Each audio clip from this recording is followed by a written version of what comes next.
Hello, thank you for joining us today for the second in our series, Instapage Product Tour, Coffee and Conversions. Some quick housekeeping items today as we get ready to begin in the next few minutes. First, if you have any questions during the webinar, please submit them in the Q&A window and we will answer them toward the end. We will also be sending out a recording and a copy of today's deck via email early next week. And then finally, at the end of today's session, we will share a survey link via email to gather your feedback and learn how we can improve future webinars, ensuring that they provide you with valuable and actionable insights in the future. So now that we've gone over those, I hope everyone has grabbed their cup of coffee. I'm going iced today. You can't see it, it blends in. But let's go ahead and get started. So today's agenda, we're going to be going over some new and existing features inside of the Instapage platform. Then we will be going over an in-product demonstration so you can see those features live. And as mentioned, we will have a quick Q&A at the end. Today, we are joined by Griffin, our Associate Product Marketing Manager, myself, the Senior Manager of Strategic Services, focusing on conversion rate optimization, and then Evan, our Senior Product Manager. Diving into our feature spotlight, the first item we want to discuss today is the new form builder and library. And Griffin, I'm going to let you kick off and tell us a little bit about this. Sounds good. Thanks, Michelle. And hey, everyone. So with the form builder and library, essentially these enhancements, our main goal was to make it easier for you to create and reuse forms across your landing pages. So now, in addition to our landing page builder, you also have a dedicated drag and drop form builder to quickly make high-performing forms. Also, all your new forms will now be stored in a central form library. And for a tip here, really to build out your library faster, if you go to any of your existing pages where you have a form that you use across those pages, simply save it to your library and start reusing it right away. Ultimately, this library's main value is to equip you with reusable forms, giving you one less element to build and allowing you to get your landing pages out faster. Awesome. Thank you for sharing that information. And just some recommendations to help you get the most out of your forms. We recommend, using numpad only for fields such as phone numbers and zip codes in order to optimize for mobile. To minimize the number of fields that you feature on your form, single field forms have shown conversion rates of over 40%. And we've seen that shorter forms in general, with the only requests, the required information tend to perform better. Finally, try to set up autofill fields where you can, as this can help improve your conversion rates by 20 to 30% due to the decreased friction and effort for filling out each field. And really, our professional services team has historically helped customers configure this. So some tips and tricks there in order to optimize those forms as you start creating them in the form library. Now, the next feature that we want to go over is scheduling. So I'm going to hand it back to you, Griffin. Yeah, scheduling is another new feature we launched. It's a really powerful automation tool for your campaigns. And it's really simple. So really, the value here is that it allows you to complete your tasks now rather than manually doing them later. And so we let you schedule 3 areas: page publishing, unpublishing, and updates. And so next time you finish your page and you know your campaign's start and end date, just schedule your page to publish and unpublish from that time range, and then cross those tasks off right away rather than waiting to do them manually. Yeah, and some more tips and tricks for that. So by planning ahead, you can ensure that your landing pages go live or come down at the right time in order to match different product launches, campaigns, or different events you have going on.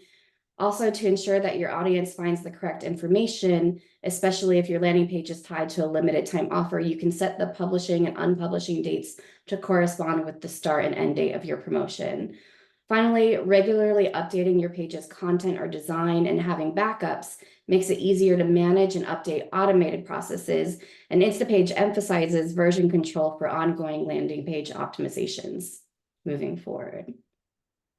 All right, the next feature that we are sharing is an existing feature that you may have used before, which is mobile editing. Griffin, back to you.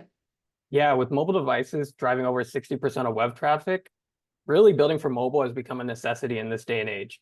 And we know this, and that's why with our builder, when you build your desktop page, your mobile experience automatically gets built as well.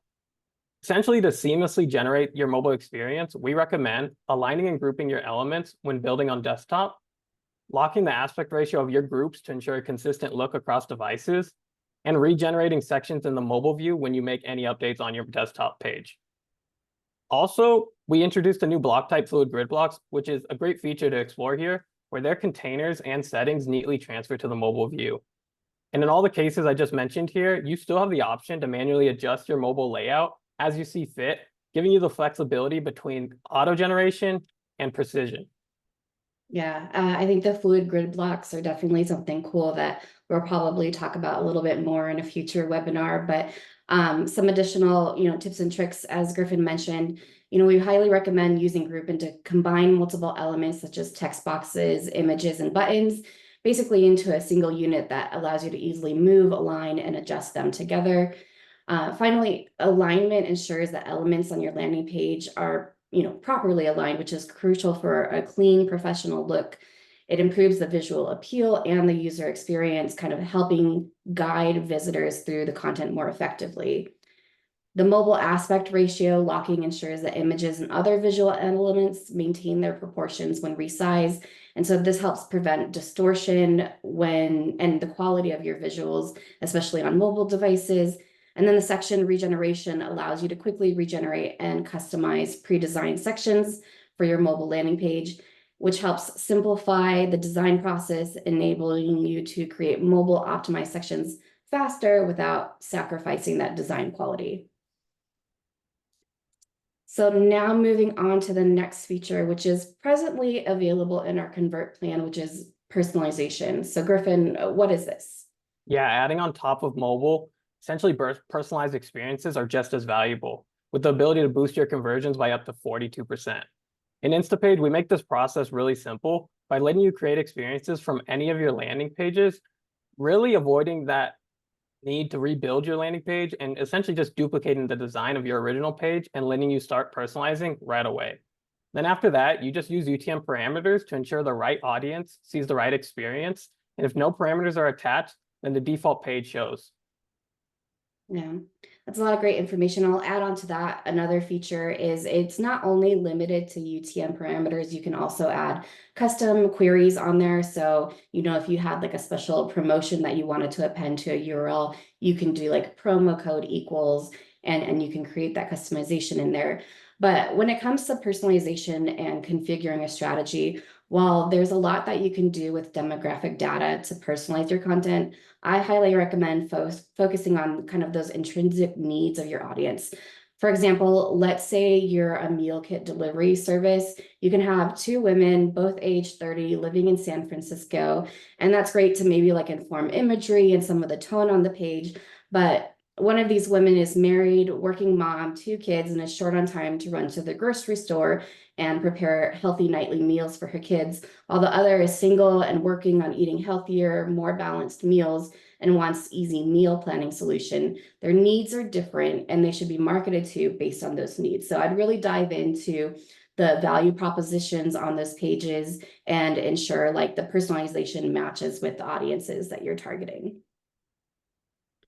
So then a new feature that was recently, or it's recently coming up, it's not released quite yet, right, Evan? Is our contacts and lists. So this is one that we're excited to announce to everybody. But Griffin, I'm going to let you tell us a little bit more about that. Yeah, and Evan can confirm there, but I actually do think this may be available to everyone now, which is exciting news to announce to everyone here today. And so really, essentially, you can now create and manage context database and a context database and perform simple operations like adding, deleting, and updating your context directly in Instapage. And then also we offer powerful filters that allow you to segment your existing context that you've created into these really targeted lists. And then you can download and import them into your CRM or email tool for faster, more personalized outreach. And really a tip here for the most efficient experience is we recommend setting up the forms on your pages to automatically create your context and add them to lists, letting you put your list building and gathering on autopilot. Awesome.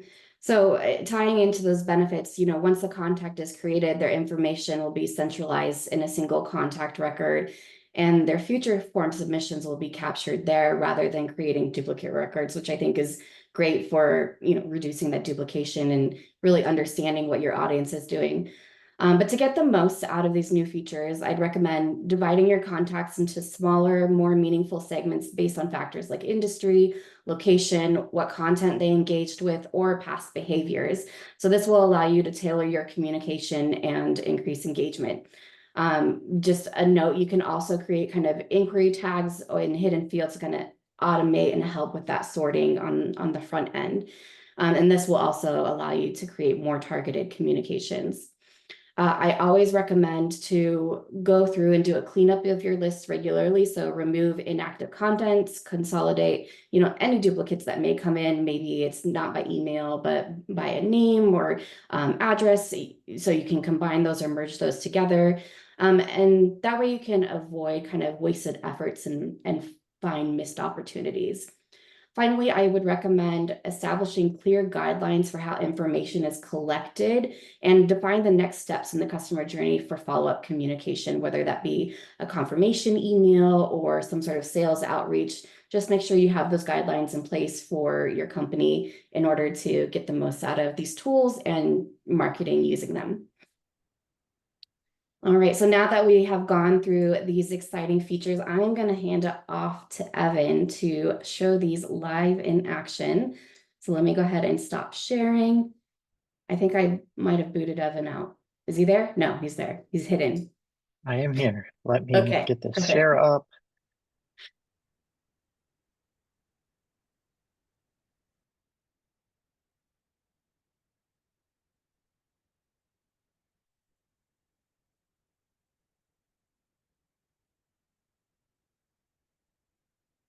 Yeah.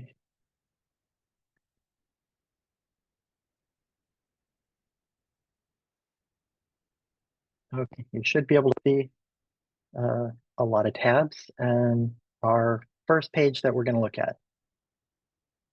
So the first thing we're going to look at is our form library, and I need a place to put a form. So we can go back to our pop-ups, and I'm going to put a form right here. With our form library and our form builder, you'll now find them under this forms library button in the toolbar. When you click, this is, for some reason, it really likes to do this to me. Okay, we're going to get logged in. I swear I logged in earlier.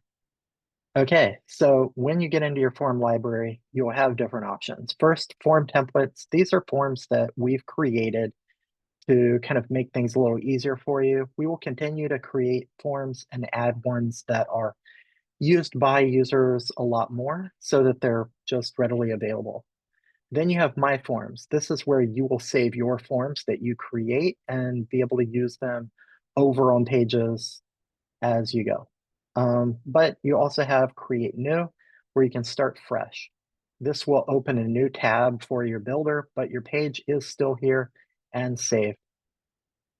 Within the form builder, we have an empty spot where you can see the form as you build it.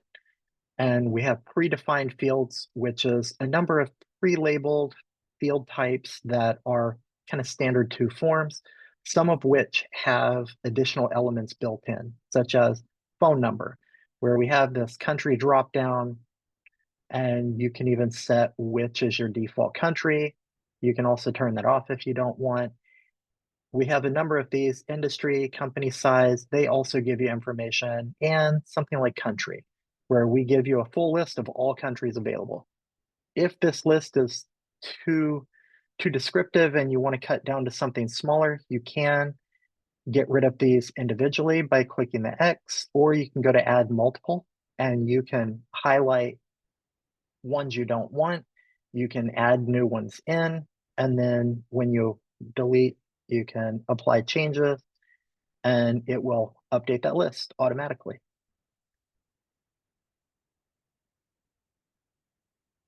Next, we have our custom fields, and custom is just any sort of normal field type. We do have single line, we have multi-line. With single line, we also have the option to do hidden, and that's where you would do what Michelle was talking about. Maybe put some sort of input value that is a tag, and you can use that in your filtering in contacts, or you can use it to just kind of put different information you want passed with people based upon the form they fill in. Next, we have our different grouping types, drop-down radio checkboxes. And as I showed in the other one, with these, you can always do this add multiple. You can add different ones in.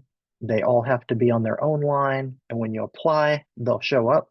You can also reorder them in here. And then when you open this back, they will be in that new order. So it just kind of gives you a little openness to do what you want with that.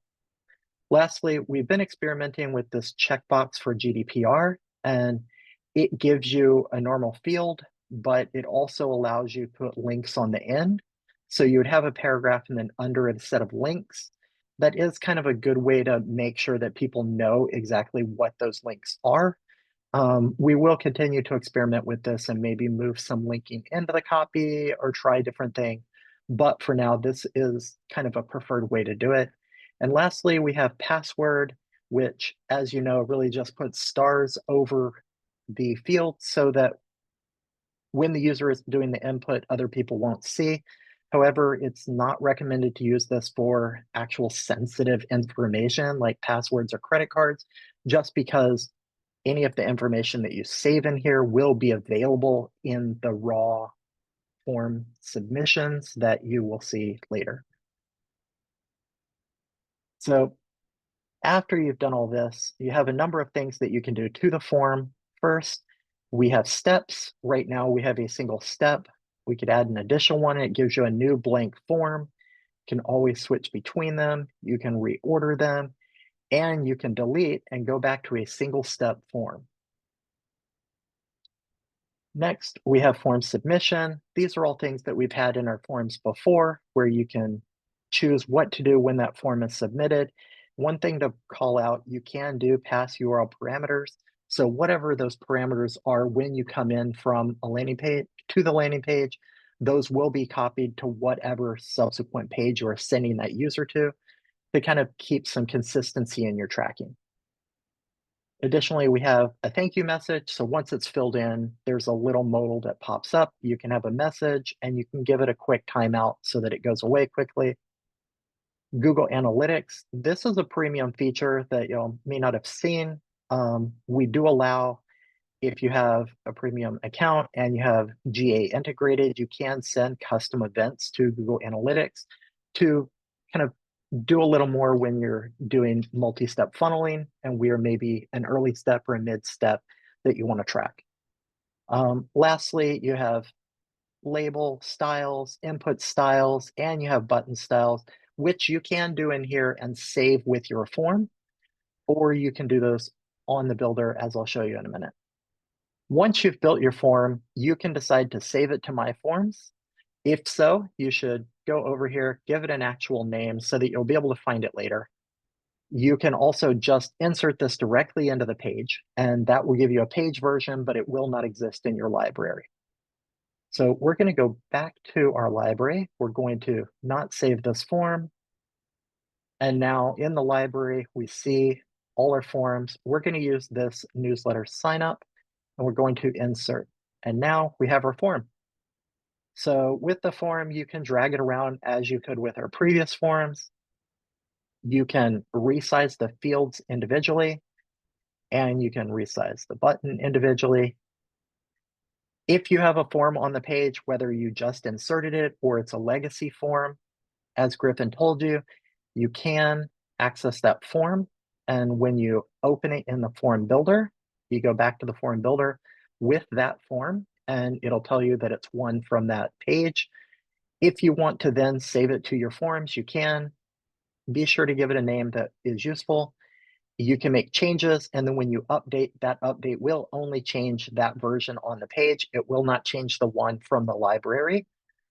And that will allow you to update your form. It will make the updates automatically on the page. We are going to close this out and go back to our form where we have one style thing we need to do here.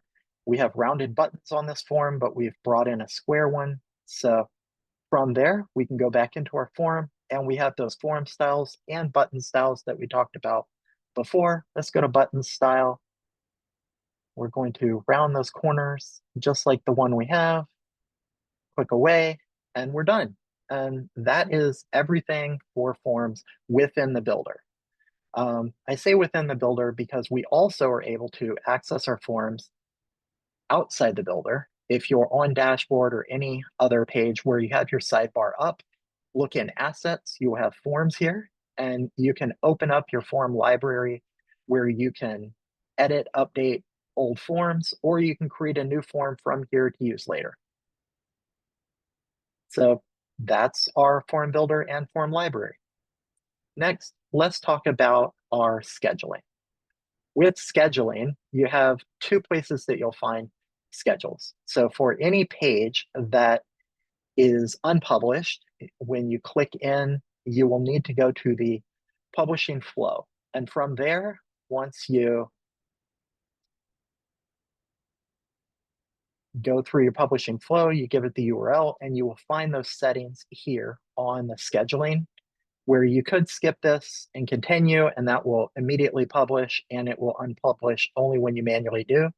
Or you can set your schedule where you'll do a date, you'll do an hour and a minute, and then a time zone.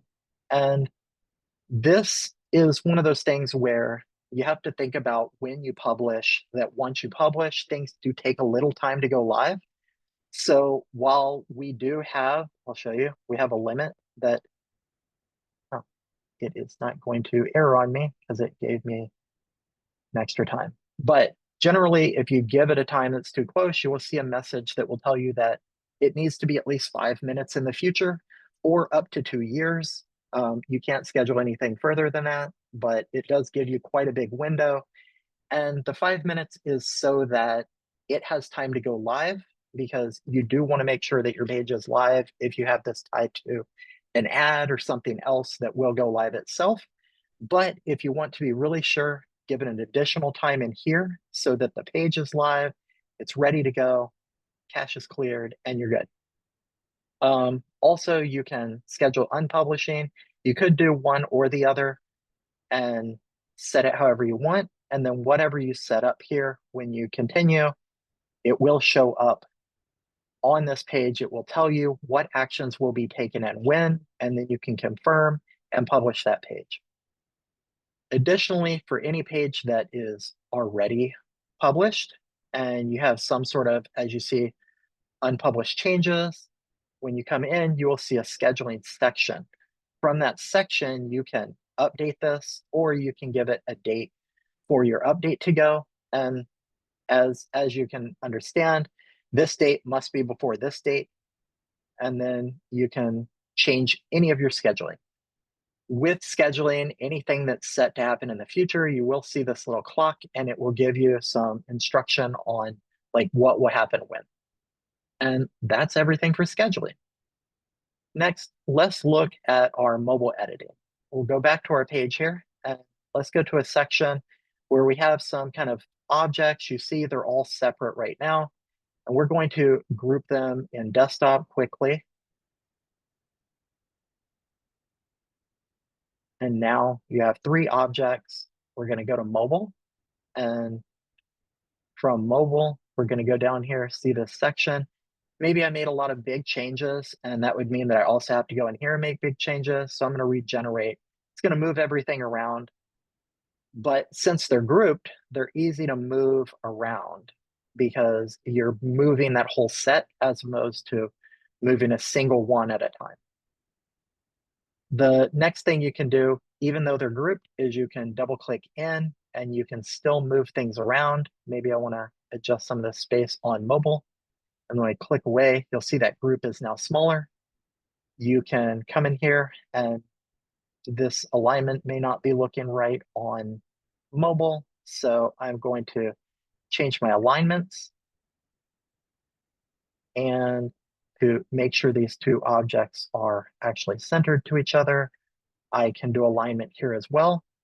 And that allows you to kind of play with things differently in mobile. And it will create a nice seamless experience by using groups to move big objects and then using alignment to clean things up. Regenerate does change a lot. It brings it back to that original desktop version. So always consider how much of a change you want to make and whether you need to make that big change or whether those small changes can be done quickly on this site. That's it for mobile. Next, let's look at personalization. With personalization, we take an original page and we essentially create a group of alternate pages. You can see I have a few here. My default experience, that's the page we've been looking at. I'm going to go to create experience and you give this new experience a name. I'm going to call it third. For that, you're going to need a page that is published. So I'm going to use the same page here and I'm going to create, and that will create it into here. So once you have one created, you're going to come to publish, and instead of giving like a normal URL, you're going to have to work off the original URL. So you see the original URL, and with our first choice here, automatic, it is going to generate this random key so that that one is different than any of the others. And you can also see this optional named parameter. So you can use that for something like your campaign name or something that will be visibly distinct. You can also use UTM, where this is where you would either put UTMs that are coming from a social campaign that you have or something off of ads that you're running. And once you start adding anything in here, like you will see it start to add to the URL. So I'm going to take that off. I'm going to show you, you also have custom parameter. And with custom, you can actually add anything that you would normally have. So maybe a GCL ID off of a Google ad, and then you put the value that came in from that ad, and then you add that, and now you have a new URL for that version specifically. If you use multiple keys, every key must be satisfied for it to show up on there. If you have a source and a medium, they both must be there for that page to be the version that you get.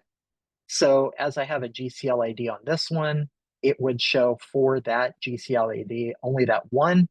And for this, it will show up for everything else because it's default. So let's look at some of these. For our page here, we have our standard page on the regular URL. But with that GCL ID, you can see we have this alternate version that you can edit and you can change within personalization. So any of these you can edit in the normal way. Edit design, you still have to update everything as it would be done. With additional things, so if you had a UTM here, that will do nothing because it is not a specific key. So it is looking for this one thing and that will get you to your actual page. Personalization is really powerful and there's a lot you can do with this. And, you know, if you get access to this, just experiment with what you want and how to aim towards different versions of the same page. Lastly, let's look at contacts. So generally you were going into workspace settings to find your leads or doing it from a page. We have now added them within the contacts section as form submissions. And these are the raw form inputs that you get from your users. So everything that they fill in will be there. I only have a few fields, but if you had a lot of fields, there will be a lot of information and you will have everything. So if you want to work with contacts, let's take these and we can send them to contacts. When you send to contacts, you can optionally choose to send to a list as well. You can decide to send only a few of these if you want to do your sorting in here before you send them. Next, you will map your fields. I have just a single name. I want it to be first name. So now I have fields chosen and I will hit finish. And it will tell me how many leads I've sent. It can take a little time to process. Fortunately, I have sent them early, so they are all here. And as you can see in here, I have two with the exact same email address. And when you come to contacts, we have a single one because it has, as Michelle said, kind of deduped them, taken out those duplicates, and it gives you the latest information that you've gotten from that user. with these, we now have all of our contacts. We can have all the fields that we've normally seen. You'll notice a lot of these are very recognizable because these are our predefined fields from the form builder. You can then filter these. We've kind of left this open. You can choose any of your fields. You can choose an operator, and then you can put whatever value in, and you can sort down to a smaller set. You can then add them to a list. You can add individuals to a list. And when you go to add to a list, you will see your list here. And now I've added it to a list. Under lists, you will see all the lists that you have. Any new lists you want, you will have to create from here for now. We are expanding that as we go. And then you can always look in your list, see what you have, and you can download your lists. So this will let you kind of sort and clean up all your contacts before you interact with them externally. And stay tuned, in the future, we will have ways for you to utilize these lists and contacts within our platform. Lastly, the one other place that you can deal with contacts is on your landing pages. So let's go back to our landing page list. And for this one, I'm going to open the slider back up, and you will go to integrations and form integrations. And for now, Instapage contacts is part of the form integrations. And this is the exact same flow you just saw, where you can decide all the submissions from this form will go to my newsletter list. I will continue. I will map these fields. And then when I finish, now I've set that up to automatically send to my contacts. And that is every bit of this. Awesome. Thank you for sharing, Evan. I want to go ahead and open the floor up for any questions that you may have. I know I had one come in. Evan, will global forms become available? Yes, this is something I think anytime we put something out there, the first thing people want is a global version. And we agree, they're very useful. Global forms are not only on the roadmap, I believe they're starting to work on them now or pretty soon. So that should be something we'll see pretty soon in the future. So, sounds good. And then I see another one, Griffin. What are some good use cases for scheduling? I think we went over some of those already, but did you have anything to expand on that? Yeah, I think a great one to use right now is just when you think about the holiday season, there's so many timely promotions. So any of those promotions that are time bound, like a holiday special, that's a great use case to schedule. You know, it goes up when it needs to around the holiday season, it goes down when the holiday season is over. And really, it lets you remove that task from your backlog and focus on more strategic initiatives. So that's a great use case. Another one that we've seen is webinars. So you could have a landing page that's really for webinar registration. And then once the webinar is over, you can turn it into you can schedule an update after that webinar, after the webinar completes. So let's say, for example, this webinar, and then it could have an on-demand version after that. So that's another great use case when it comes to updating. And then, yeah, as I mentioned, whether a teammate's in a different time zone or whether they're taking time off, again, through holiday season, if you have a landing page you need to get live, they can do it now. They can go take that time off, or they could do it when it's their working hours. And it just helps your team, streamline their processes as well. Awesome. Yeah, with the schedule for updates, the really great thing is if you have a temporary version that you're changing. So maybe you have a promotion that's going, you have a page that's always live, but that promotion's different. You can have that version live and then schedule that update where that promotion is removed. Maybe a pop-up that you have that's going and then you have it come off. Good use cases there. Let's do one more. Evan, what's going to happen to leads with the new contacts and lists? Yeah, so leads are essentially raw form inputs, and we are not getting rid of those. It will always be available. And we want you to be able to use that, especially since, as we said with contacts, it looks for an email address. So you will not be able to pull contacts in that don't have an email address for now. We are looking at an option for doing it maybe phone number or address, so you could do out of home or something. But for now, you still need that, especially if you did some sort of survey that is anonymous, so you're not actually collecting any information, and those will remain. The next thing, I know leads is also where we have lead notifications. So that's something we are looking at. Maybe that's something that would move to contacts, and maybe there's a better way to organize those. But for now, your leads will not change. When they do change, we will make sure that they are changing minimally and for the better, and that you still have the option to use what did exist. Sounds good. All right, well, I think we'll go ahead and close Q&A. Evan, I'm going to go ahead and take back the screen for a quick moment. Yeah. So I know we shared a lot of great features today and some more advanced features.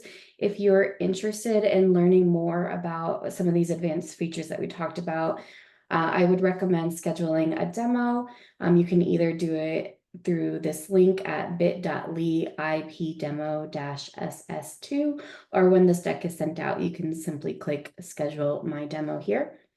But before you leave today, I just want to share that we have our next webinar coming up on February 6th at 10 a.m. 10 a.m. Pacific, and then 1 p.m. Eastern. And there we're going to be talking about fluid grid blocks, which we kind of discussed a little bit on this webinar, the collaboration features, carousels, heat maps, and then a new feature, keep an eye out for API feature in future webinars. Maybe we'll be talking about that one soon. But I want to thank everyone for coming today. And again, we'll be sending out a survey at the end here just to get your feedback, because we want to make sure that these are useful for you. So please fill it out when you have a moment. Have a wonderful day.